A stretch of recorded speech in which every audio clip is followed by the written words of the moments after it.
What is going on, guys? It is Friday, and I wanted to try something fairly new.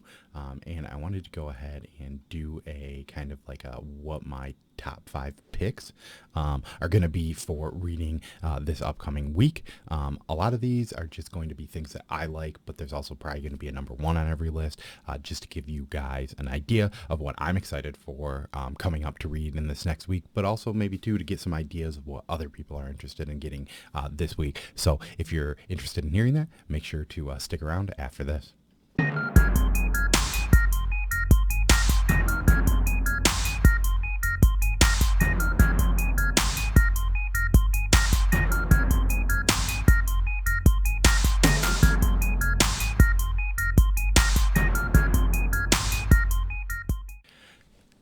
So thanks for coming back. And yeah. So reading comic books. These are going to be kind of the books that I'm most looking forward to reading. And yeah, they're not really going to be in an order of which one is like number one or number two. I mean, I might say like, hey, this is probably the first book I'm going to read for a few of these. But yeah, it's more or less going to be some of the books I'm excited for and some of the books I think that you guys should have on your radar if you don't already. So the first book.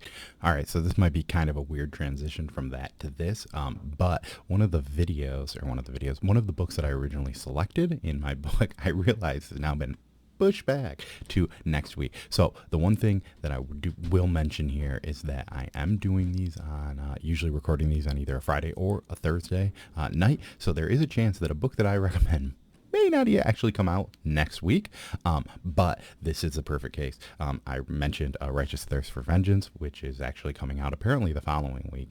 So I'm going to replace that with a new book, and it's going to be Wonder Girl #6 from DC Comics. Joelle Jones is like, I don't know, a lot of people have been hit or miss on this title, but I've really been enjoying it. I think what most people didn't like is the transition between different artists and kind of that story with the other Wonder Girls and going through and trying to find her. And I think that last issue has kind of connected all this together, and we've had less of that other story going on and more about Yara Flores.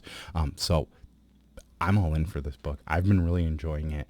I've loved every issue that's came out. I know that some people have not, but this is a book for me. And once again, as we keep going, this will transition probably weirdly into the next one.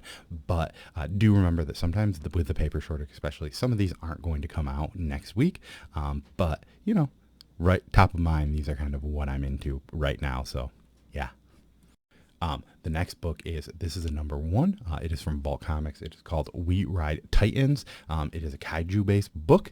And yeah, it's kind of like so pretty much the first two lines are kaijus hit hard, family hits harder. So pretty much this reminds me of like a kaiju story mixed with Fast and the Furious. There is kind of this car racing while there's like some mechs in the back. I don't know. This book sounds fun. I'm normally not a huge kaiju fan, but after books like Ultra Mega and Kaiju Score, I've kind of maybe gotten into some of these books a little bit more. So I'm definitely excited to give this one a read. It's from writer Tristan and artist Sebastian Priz. So I think it should be a fun number one that's maybe at least worth picking up if you're into that kaiju realm of things.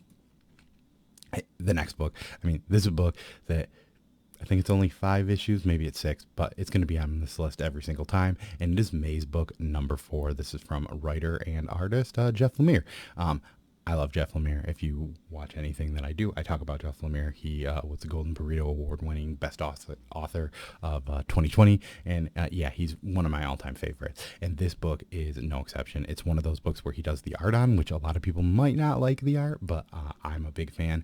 Well, I don't recommend just getting this issue. He has posted on his Substack kind of the process of making this issue, and he was kind of showing like the page work in the maze. So this book is all based upon him trying to find his daughter, who calls him and tells him, his daughter who passed away, that she's in this maze and he needs to come find her. And this book is like, from what he posted, and maybe I'll post it over here on Substack, he kind of showed like how he's going to do the storyline, and it just shows all these mazes, and then he shows pictures next to each other. I won't show the pictures, but I'll show like kind of the panel work of how the maze works. So if you read I think it was Ice Cream Man 26, where, Tyler from White Comics put all the pages together. This might be one where you might need 2 issues just so that you can see what the page looks like next to the other page.